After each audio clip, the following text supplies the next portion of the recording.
ஐயா உண்டியா? ஐயா உண்டியா, சொல்லுங்கய்யா. ஐயா, களி அழிக்க வந்தவர் வைகுண்டசாமி. ஆமையா. 192ஆம் ஆண்டு உதய தின விழா. ஆமா. வெகு சிறப்பாக உலகமெங்கும் வாழக்கூடிய ஐயாவுடைய பிள்ளைகள் எல்லாருமே சிறப்பா கொண்டாடினாங்க ஐயா. ஆமையா. இந்த நேரத்துல சில விளக்கங்களை உங்ககிட்ட நான் கேட்கணுங்கய்யா. கேளுங்கய்யா. ஐயா வைகுண்டசாமி ஏன் இந்த பூமிக்கு வந்தார்? அதாவது என்னன்னா ஐயா, வைகுண்டசாமி இந்த பூமிக்கு ஏன் வந்தார்னா, முதல்ல அவர் ஏக பரம்பொருள். சரி. எங்கும் நிறைந்தவர். சரி. நிறைஞ்சவர், ஏகமெல்லாம் நிறைஞ்சவர். சரி. அப்படி ஒரு பரம்பொருள் தான் வைகுண்ட பரம்பொருள். சரி. சரியா? ஆமா. அது போக தாழ்ந்து கடந்த, அதாவது என்ன சொல்ல போனா, தாழ்ந்த குளம் உயர்ந்த குளம் என்று பாராமல் எல்லோருக்கும் சமமாக வந்தவர் தான் வைகுண்ட பரம்பொருள். சரியா? அவர் உங்களுக்கு ஏதாவது ஏடுகள் ஏதாவது தந்திருக்காரு ஐயா? இந்த அகிலத்திரட்டுன்னு ஒரு ஏடு ஒன்று தந்திருக்கிறார் ஐயா. அகிலத்திரட்டு அம்மானை அப்படி ஒரு ஏடு தந்திருக்கிறார். ஓ ஆமா, உலகம் அறியக்கூடிய ஏடு அகிலத்திரட்டு அம்மானை. சரி. ஆமா. இந்த ஏட்டுல என்ன ஐயா சொல்ல வராரு? அதாவது என்னன்னா ஐயா, அந்த ஏடு படி சொல்ல வராரு என்னன்னா ஐயா, ஒரு காலத்துல என்னன்னா ஐயா, உயர்ந்த சாதி தாழ்ந்த சாதின்னு இருந்தது. சரி. அப்ப என்னன்னா, பெண்கள் வந்து தோல் சீலை போட முடியாது, இடுப்புல குடத்தை எடுத்து தண்ணி கொட்ட வர முடியாது. சரி. அது போக ஆண்களை வந்து முட்டுக்குள்ள வேட்டி கட்ட முடியாது. ஓஹோ. ஆமா. அடுத்துல பெண்கள் கழுத்துல தாலி போட முடியாது. அப்படியெல்லாம் ஒரு காலம், கொடுமையான காலம் இருந்தது. சரி. ஆனா அந்த அப்படி கொடுமையான காலத்திலயுமே இறைவனை வந்து வணங்குவதற்கான ஒரு பாக்கியம் எங்களுக்கு கிடையாது. ஆமா. ஓஹோ. கோயில்களுக்கு போக முடியாது, நீங்க போகிறதுக்கு உள்ள விட மாட்டாங்க. ஏன் அப்படி சொல்றாங்க? வாசலுக்கு வெளியே தான் நின்று இறைவனை நாங்க பார்த்து கும்பிடணும். ஒரு காலம் இருந்தது. பாத்தா தீட்டு தொட்டா தீட்டு அப்படி ஒரு காலம் இருந்தது. ஆமா. அப்படி ஒரு காலம் இருக்கும் போதுதான் மக்கள் எல்லோரும் இறைவனை பார்க்க முடியலன்னு மனதுக்குள்ள வருத்தப்பட்டாங்க. சரி. வேதனைப்பட்டாங்க. சரி. அப்ப அந்த இடத்துலதான் வைகுண்ட பரம்பொருள் அந்த இடத்துல வராரு. ஆமா. ஏன்னா அந்த தாழ்ந்து கிடந்த மக்களையும் தாழ்ந்து கிடந்த சாதின்னு சொல்றான் பத்தியா, அதை தற்காக்க வந்த தயாபரம் தான் வைகுண்ட பரம்பொருள். சரி. ஆமா. இத வந்து சரியா? இப்ப அவருடைய ஏதோ சனாதன கொள்கைன்னு சொல்றாங்க வைகுண்டசாமி. இன்னைக்கு தகவல் என்னன்னாயா, கண்ணியத்திற்குரிய சுவாமி தோப்பு பாலபிரசாத் எனக்கு சொல்றாப்ப தகவல். சரியா? கவர்னர் ஏதோ வந்து வைகுண்டசாமி வந்து சனாதன கொள்கையை வந்து அமல்படுத்துறதுக்காகத்தான் அந்த காலத்துல போராடினாருன்னு சொல்றாங்க. சனாதன கொள்கைன்னா என்ன தெரியுதா? அது என்ன சனாதன கொள்கைன்னா என்ன எனக்கு தெரியலையா? அதாவது என்னன்னா, நெத்தில பிறந்தவங்க, சரி, தோல்ல பிறந்தவங்க, சரி, தொடையில பிறந்தவங்க, சரி, பாதத்துல பிறந்தவங்க, இது போன்ற பிறப்புகளை வந்து பட்டியலிட்டு, சரி, அதான் சனாதன கொள்கைன்னு சொல்லி நிறைய பேர் சொல்றாங்க. சரியா? நீங்க அதை பத்தி என்ன நினைக்கிறீங்க? அதான் என்னன்னா, நான் வந்து எங்களுடைய அம்மா வயிற்றுல இருந்து தான் நான் பிறந்தேன். ஓஹோ. ஆமா. ஏன்னா நெத்தியில பிறந்தாரு, தொடையில பிறந்தாரு, தோல்ல பிறந்தாரு, எப்படியே பிறக்க முடியும்? பிறப்ப வந்து எப்படியே நம்ம சொல்ல முடியும்? பிறப்ப இப்படி சொல்லும்போது பிறப்பு வந்து தவறா சொன்ன மாதிரியா இருக்கு. பிறப்பு என்பது 10 மாசம் சுமந்து பெத்தெடுத்து வரக்கூடியதாயா பிறப்பு. ஆமா. தோல்ல பிறந்தேன், கண்ணுல பிறந்தேன், நெத்தியில பிறந்தா அது என்ன பிறப்பு? எவரு தாய் வீட்டுல பிறந்தாரா இல்லாட்ட அவர் சொல்ல மாதிரி நெத்தியில பிறந்தாரா? இத அவர் சொல்றாருயா. சரி, ரைட், ஓகே.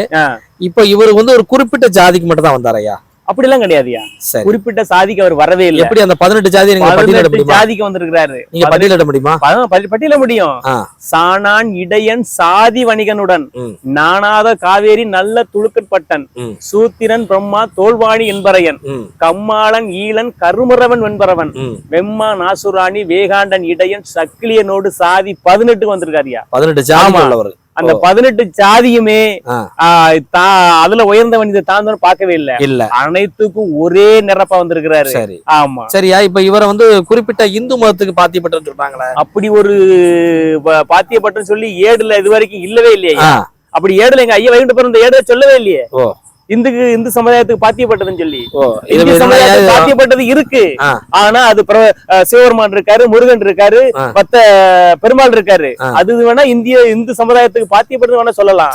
இத சொல்ல முடியாது. சரியா? இப்ப இவர் சொல்ற மாதிரியே நம்ம ஒரு கருத்துக்கு வருவோமே. இப்ப நீங்க வந்து இப்ப உங்களுக்கு ஐயாவளிக்கு வந்து ஏடு இந்த ஏடா? ஆமா. அகிலத்திரட்டு. ஆமையா. சரியா? இஸ்லாமியர்கள் வந்து குர்ஆன் இருக்கு, கிறிஸ்தவர்களுக்கு வந்து பைபிள் இருக்கு, இந்துக்களுக்கு வந்து பகவத்கீதை இருக்கு. சரியா? அந்த பகவத்கீதைக்கும் இப்ப இதுபடிதான் இதுவும் பகவத்கீதை ஒண்ணு சொல்றாங்களா? அவங்க எப்படி சொல்றாங்க? அதாவது என்னன்னா, பகவத்கீதை என்பது வந்து நடந்த வரலாறு. சரி. அதே போலதான் அதே போலதான் பைபிளும். அந்த இயேசுபிரானுடைய நடந்த வரலாறு தான் பைபிள்ல இருந்துகிட்டு இருக்கு. சரி. ஆனா அகிலத்திரட்டு அம்மானை என்பது முடிந்த கதை, நடந்துகிட்டு இருக்க கதை, இனி நடக்க போற கதை எல்லாமே இருக்கு. எல்லாமே அகிலத்திரட்டுக்குள்ள இருக்கு. சரியா? இது துவேஷம், அதாவது பிரிவினையை தூண்ட சொல்ல அழகு இருக்காயா? அப்படி ஒரு ஏடு, இந்த அப்படிக்கான ஒரு ஏடு இறைவன் வகுத்து தரவே இல்லை.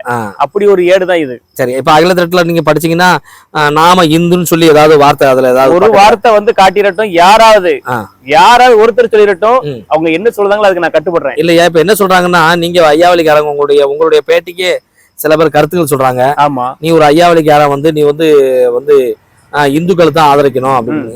அப்படி ஏதாவது இந்துக்கு பாத்தியப்பட்டவர் சொல்லி ஒரு சிறு ஒரு லைனு எதுலயாவது அந்த 400 பக்கத்துல ஒரு பக்கத்துல காட்டிடட்டும், என்ன சொல்றாங்க நான் கட்டுப்படுறேன். சரியா? நீங்க அவங்களுடைய நேரடி விவாதத்துக்கு நீங்க தயாரா இருக்கீங்களா? நான் தயார். எந்த இடத்துல வேணாலும் எந்த நேரத்துல வேணாலும் சந்திக்க தயார். சரியா? பொது இடமா இருந்தாலும் சரி, இல்ல தொலைக்காட்சி முன்னாடினாலும் சரி, நான் சந்திக்க தயார். சரி, அந்த அகில திட்டப்படி நீங்க விவாதம் பண்ண தயாரா இருக்கீங்க? ஆமா. சரி, ரைட்டு. சரி, அந்த அகில திட்டத்துல வந்து அப்ப ஜாதி ரீதியாவும் பிரிக்கல, மத ரீதியாவும் பிரிக்கல? இல்லவே இல்ல. மொழி வாரியாவது பிரிச்சிருக்காரு? அதுவும் இல்ல. பிரிவினே இல்லைங்க, பிரிவினே கிடையாதுயா. சரி சரி சரி சரி சரி. அப்ப உங்களுடைய ஐயாவளி கோயிலுக்கு மாற்று சமூகத்துல வராங்களா? ஆமையா, அனைத்து மாற்று சமுதாய மக்களும், அதாவது இவருக்கு பாத்தியப்பட்டவன் சொல்லி அவர் குறிப்பிடல, ஆனா அனைத்து சமுதாய மக்களும், அதாவது சமுதாயம் அது வந்து சாதியை குறிக்கும், அனைத்து மதத்துக்காரங்களும் சேர்ந்து வராங்க. ஆமா, அதனால இந்த இடத்துல சாதியோ மதமோ இங்க அனுமதியே கிடையாது. ஆனா அதுதான் சொல்லிட்டேனே, ஏக பரம்பொருள், எங்கும் நிறைஞ்சவரு. ஆமா. சரியா? இப்ப இந்துக்களுக்கு மட்டும்தான் அவங்க அகில திரட்ட பாத்தியப்பட்டதுன்னு சொல்லி ஒரு ஆட்கள் சொல்லுது. இப்ப அப்ப சொல்லும் போது வந்து ஐயா எந்த உயிருக்கெல்லாம் நான் தலைவனா இருப்பேன்னு உங்ககிட்ட ஐயா சொல்லியிருக்காருயா? ஐயா என்னன்னா, ஐயா பச்சி பறவைகளும் பல சிவச்சந்துகளும் நிச்சயமாய் படைத்த நீலவண்ண நாதனுனா, பல சிவச்சந்துகளையும் ஐயா தான் படைச்சிருக்கிறாரு. அதுபோக இன்னொன்னு சொல்றேன், கேட்டுக்கிடுங்க. மோட்ச உயிருக்கும் நரக உயிருக்கும் தீநரக பாவி உயிருக்கும், சரி, ராச உயிருக்கும் பள்ளி வாசல் உயிருக்கும் வைகுண்ட பதவி உயிருக்கும் எவ்வுயிருக்கும் எங்கள் ஐயா. அதாவது கீழோகத்துல இருந்து மேலோகத்து வரைக்கும் எல்லா படைத்தவன் நான். அந்த படைத்த உயிர்களுக்கும் ஜீவராசிகளுக்கும் அனைத்தும் நான் தான். ஆமா. சரி சரி சரி. சரியா? இப்படி ஏகமா சொல்லக்கூடிய வைகுண்ட சாமி எப்படியா ஒரு மத ரீதியா அப்படின்னு சொல்லியிருப்பாரு? மத ரீதியா வந்து சொல்றது வந்து தவறு. எந்த பக்கத்துல நீங்க அதை வந்து குறிப்பிட்டு சொல்றீங்க? அது எந்த பக்கத்துலயும் சொல்லக்கூடிய அளவுக்கு இல்ல, இருந்தாதான் நான் சொல்றது இல்லையா? இதை வந்து நீங்க இப்ப நீங்க ஏக பரம்பரைதான் சொல்றீங்க. ஆமா. இதை எந்த பகுதியில யார்கிட்ட முறையிடுதாரு ஐயா உத்தரவு கொடுக்காரு? தலைக்கோட்டு மாமனிட்ட சொல்றாரு. அதான் என்ன, இனக்காகும் பேர்கள் எனக்காகும் பேர்கள் இனங்கேளு மாமுனின்னு சொல்லி சொல்றாரு. என்னன்னா ஐயா, நீ அதாவது என்ன, இந்துக்கள்ல தான் அந்த அச்சாரம் சொல்லி இருக்கும். ஆமா. அந்த என்ன சொல்றாரு, அச்சாரத்தில நான் அடங்க மாட்டேன், கை காட்டிலும் அடங்க மாட்டேன், அது போக நீ என்ன ஒரு யாகம் வளர்த்தாஞ்சு அதுலயும் அடங்க மாட்டேன், தீவாரண பார்க்க மாட்டேன், திருநாள் காண மாட்டேன், மாடு மண் உருவை வணங்கி தெரிய மாட்டேன். மாடு மண் உருவ சிலை வணக்கமே வணக்கமே இருக்க கூடாது. ஆமா, ஏன்னா ஏக பரம்பரை சொல்லிட்டாரு. இதுல நீ எந்த இடத்துல அடக்க முடியும்? சரி, அப்படி ஏன்னா அப்ப இந்துக்களுக்கு பாத்தியப்பட்டவர்னா அப்ப எப்படி அந்த சிலை வணக்கத்துல அவர் கூடாதுங்காரு? அப்புறம் எப்படி இவங்க இந்துக்கள் சொல்றாங்க? அது என்னன்னா ஐயா, அது ஒரு காலத்துல இருந்தது. சிலை வழிபாட கொண்டு வந்து இதுக்குள்ளதான் இறைவன் இருக்கான்னு சொல்லி அடக்கி வச்சான். ஆனா அதை தகர்த்தெறிய வந்தவர் தான் வைகுண்ட பரம்பரை. இல்ல இந்த உலகத்துல ஏகமா இருக்கு. அதாவது இன்னைக்கு எடுத்துக்கணும், அன்னைக்கு மதம்னு எடுத்துக்கிட்டா இந்து கிறிஸ்டின் முஸ்லீம் 3 மதம் இன்னைக்கு உலகத்துல இருந்துகிட்டு இருக்கு. ஆனா உலகம் அறியக்கூடிய அளவுக்கு இருந்துகிட்டு இருக்கு. ஆனா அந்த 3 மதத்துக்கும் சூரிய ஒளி ஒண்ணுதானையா? கரெக்ட், சூரிய ஒளி ஒண்ணுதானே. அதுதான் ஏக பரம்பொருள். இது இவருக்கு இந்த மதத்துக்கு தான் ஒளிச்ச வேணும், இந்த மதத்துக்கு வெளிச்சம் வேணாலும் இருக்கா? இல்லையே. ஏக பரம்பொருள், அவர் தான் இறைவன், அவன் தான் ஏக பரம்பொருள்.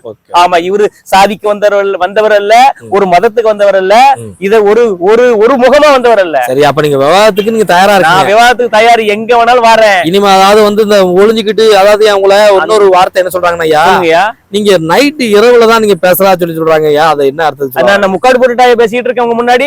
நீங்க கேட்கறதுக்கு நான் கரெக்டா பதில் சொல்லிட்டு இருக்கேன். என் முகம் தெரியுது, நான் பேசுற வார்த்தை தெரியுது, என் மூஞ்சி தெரியாம நான் ஒளிஞ்சிருந்து பேசினாதான் நான் இருட்டுல இருந்து பேச சொல்லலாம். நான் இருட்டுல வந்து வெளிச்சத்துக்கு முன்னாடி உங்க முன்னாடி நேர முகம் பார்த்து பேசிட்டு இருக்கேன். சரியா? இப்ப வந்து நீங்க அகிலத்திட்ட வச்சுக்கிட்டு ஐயா வைகுண்ட சாமி ஜாதிக்கோ மொழிக்கோ மதத்துக்கோ அப்பாற்பட்டவர் நீங்க சொல்றீங்க, அப்படித்தானே? ஆமா. இந்து மதத்துக்கு பாத்தியப்பட்டவர் அல்ல, இல்ல. கிறிஸ்தவ மதத்துக்கு பாத்தியப்பட்டவர் அல்ல, இல்ல. முஸ்லிம் மதத்துக்கு பாத்தியப்பட்டவர் அல்ல, கிடையவே கிடையாது. ஏக பரம்பரை, எல்லாத்துக்கும் ஏக இறைவன். ஆமா, அதே ஒரே இறைவன், ஒரே வழிதான். சரியா? இதை நீங்க அப்ப நீங்க எந்த இடத்துல சவாலுக்கு தயாரா இருக்கீங்க? அதாவது எந்த இடத்துலயும் என்னைய கேட்கக்கூடிய அளவுக்கு, கேள்வி கேட்கக்கூடிய அளவுக்கு தெம்பும் திராணி உடம்புல ஒரு துடிப்பு அவனுக்கு இருந்துன்னு சொன்னா, எந்த இடத்துல வேணாலும் என்னை கேள்வி கேட்கட்டும், அதுக்கு நான் பதில் சொல்ல தயார்.